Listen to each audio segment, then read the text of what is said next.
नमस्कार दोस्तों चुनाव के जिस खेल में नरेंद्र मोदी और अमित शाह माहिर माने जाते हैं, महाराष्ट्र में उसी खेल में पूरी मोदी सेना फंस गई है। 4 नवंबर तक अगर महायुति उस जाल को नहीं काट पाई तो 20 नवंबर को वोटिंग वाले दिन बीजेपी, शिंदे सेना और अजीत पवार की एनसीपी सबके सपने उनके अपने ही तोड़ सकते हैं। इस खतरे के साथ 23 नवंबर को आने वाले नतीजे का अंदेशा प्रधानमंत्री नरेंद्र मोदी को भी है। इसीलिए दिल्ली से लेकर मुंबई तक बीजेपी हाथ पांव मार रही है, क्योंकि सवाल वक्त का है। 4 नवंबर जिस मुश्किल में मोदी सेना फंसी हुई है, ऐसा नहीं है कि राहुल गांधी की सेना उससे बची हुई है, लेकिन वहां संकट ज्यादा नहीं है और राहुल गांधी की सेना के दमदार क्षत्रप उद्धव ठाकरे और शरद पवार को ज्यादा नुकसान का कोई खतरा नहीं है। राहुल गांधी ने एक और ऐसा दांव चला है जो अभी तक मोदी और चाणक्य कहे जाने वाले अमित शाह का दांव माना जाता है। लेकिन महाराष्ट्र में राहुल गांधी ने चाणक्य को उन्हीं के दांव में मात दे दी है। जी बिल्कुल, उस दांव में तो कांग्रेस फिलहाल आगे निकल चुकी है। राहुल गांधी के उस दांव के बारे में भी आपको बताएंगे दोस्तों, लेकिन पहले बात उस रेस की जो मोदी शाह लगा रहे हैं, जिसकी फिनिश लाइन है 4 नवंबर, यानी बस 48 से 72 घंटे। महाराष्ट्र में 20 नवंबर की वोटिंग के लिए नॉमिनेशन का काम पूरा हो चुका है और उम्मीदवारों के दाखिल पर्चों की जांच पड़ताल चुनाव आयोग के अफसर कर रहे हैं। सत्ताधारी बीजेपी, शिंदे सेना और अजीत पवार की एनसीपी के तकरीबन 35 से 36 बागी उम्मीदवारों ने भी यहां पर पर्चा दाखिल कर दिया है। इनमें से कई उम्मीदवार तो अपने अपने क्षेत्र में काफी कद्दावर भी माने जाते हैं। बागियों की ऐसी ही स्थिति विपक्षी महाविकास अघाड़ी में भी है, लेकिन उनकी संख्या बहुत ज्यादा नहीं है। उनकी संख्या है 12 से 15 तक, उतने तक ही वो सीमित है। वैसे भी महाराष्ट्र का ये चुनाव महाविकास अघाड़ी के दोनों मजबूत क्षत्रप उद्धव ठाकरे और शरद पवार के बगावत के खिलाफ ही लड़ रहे हैं। एकनाथ शिंदे और अजीत पवार की बगावत के खिलाफ दोनों अपनी लड़ाई लड़ रहे हैं।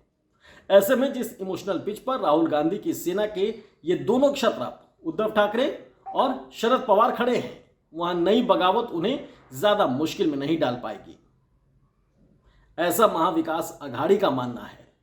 सीट बंटवारे की वजह से आपस में पार्टियों के जो उम्मीदवार बागी बनकर मैदान में उतरे हैं, उन्हें लेकर कांग्रेस आलाकमान ने तो साफ तौर पर बोल दिया है कि ना कोई बागी है और ना ही कोई बागी रहेगा, और किसी भी सीट पर फ्रेंडली फाइट भी नहीं होगी।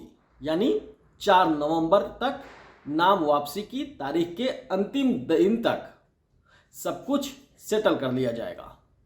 ये फ्रेंडली फाइट शब्द असल में बागियों को ना मना पाने की सूरत में निकाला गया राजनीतिक शब्द है, जिसका इस्तेमाल कई बार विपक्षी पार्टियों के वोट काटने के लिए भी होता है।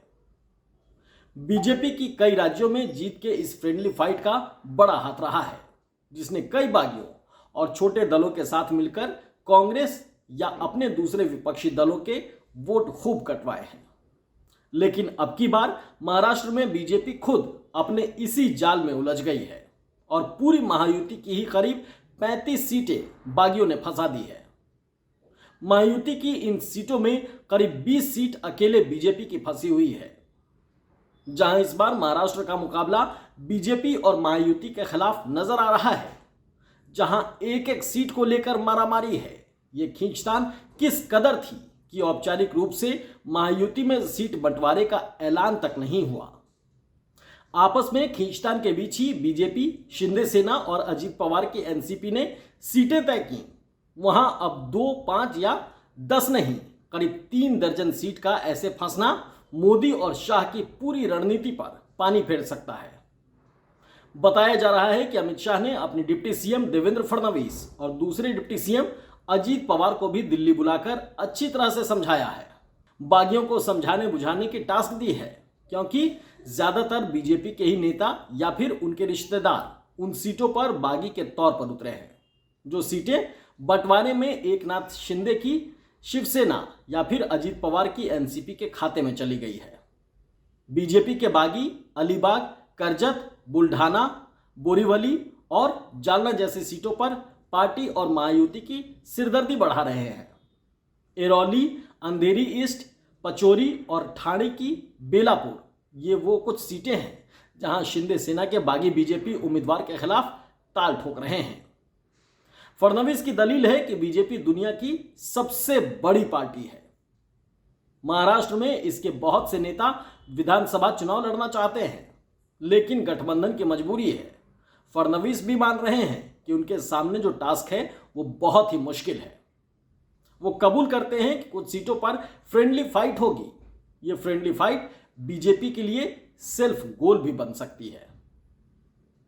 अमित शाह का फडणवीस को समझाने बुझाने का टास्क देना भी कहीं ना कहीं सेंट्रल लीडरशिप की मजबूरी दिखा रहा है दोस्तों, क्योंकि इससे पहले हरियाणा और हिमाचल प्रदेश में भी बागियों की टोली को मैनेज करने में प्रधानमंत्री नरेंद्र मोदी और अमित शाह पूरी तरह से कामयाब नहीं हुए थे।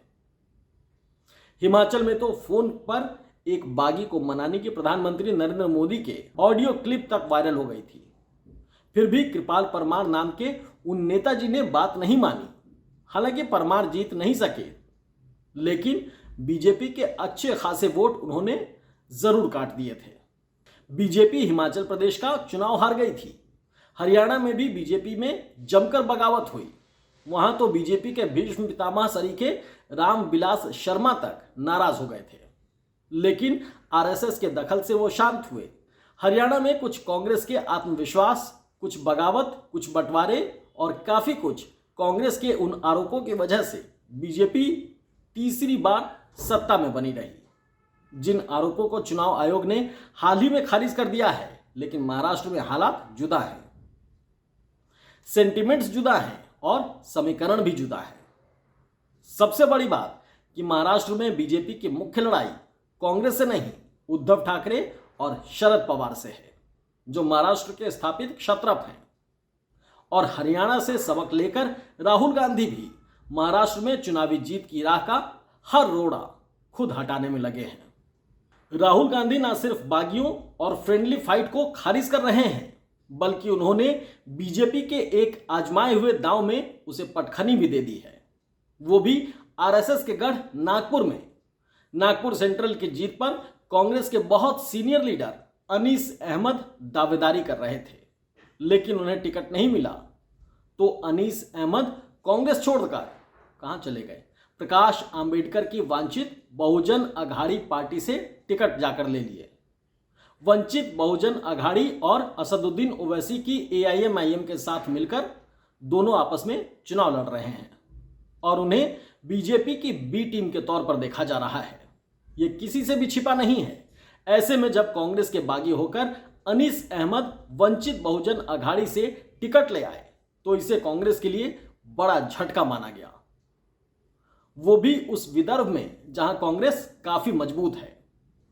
लेकिन असली खेल तब हुआ जब 29 अक्टूबर को नॉमिनेशन के आखिरी दिन अनीस अहमद नॉमिनेशन का काम बंद होने के 2 मिनट बाद पर्चा दाखिल करने पहुंच गए।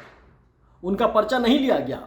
अनीस अहमद ने रात 8 बजे तक ड्रामा किया, लेकिन आखिरकार नागपुर सेंट्रल सीट पर वंचित बहुजन अघाड़ी का अब तक कोई भी आधिकारिक उम्मीदवार नहीं है। इसे असल में राहुल गांधी के मास्टर स्ट्रोक के तौर पर ही देखा जा रहा है। बीजेपी की वोट काटने की रणनीति पर अनीस अहमद के जरिए कांग्रेस ने पलीता लगा दिया है। अनीस गांधी परिवार के पुराने वफादार माने जाते हैं। चीफ व्हिप तक की जिम्मेदारी निभा चुके हैं, यानी नियम कायदों की पूरी जानकारी रखने वाले हैं। ऐसे में उनसे नॉमिनेशन में लेट पहुंचने की उम्मीद किसी भी सूरत में नहीं की जा सकती थी। इसका साफ साफ मतलब यही निकलता है कि जो कुछ भी हुआ एक रणनीति के तहत हुआ, जैसे जिसमें अभी तक बीजेपी और उनके चाणक्य अमित शाह को ही आगे माना जाता है। लेकिन लगता है कि इस बार राहुल गांधी ने बाजी बिल्कुल पलट दी है। ये बाजी अभी 4 नवंबर के बाद और दिलचस्प होगी, जब बागियों के बैठने या फिर ना बैठने की असली तस्वीर सामने आ जाएगी। मैं भी देखूंगा और आपको उसके मतलब भी समझाऊंगा दोस्तों। धन्यवाद। हमारे ये वीडियो आपको कैसा लगा जरूर से बताइएगा कमेंट बॉक्स में। कमेंट करके। साथ ही एक्सक्लूसिव खबर को लाइक और सब्सक्राइब जरूर कर ले ताकि हर राजनीतिक खबरों का पूरा विश्लेषण आप तक पहुंचता रहे। बहुत बहुत शुक्रिया।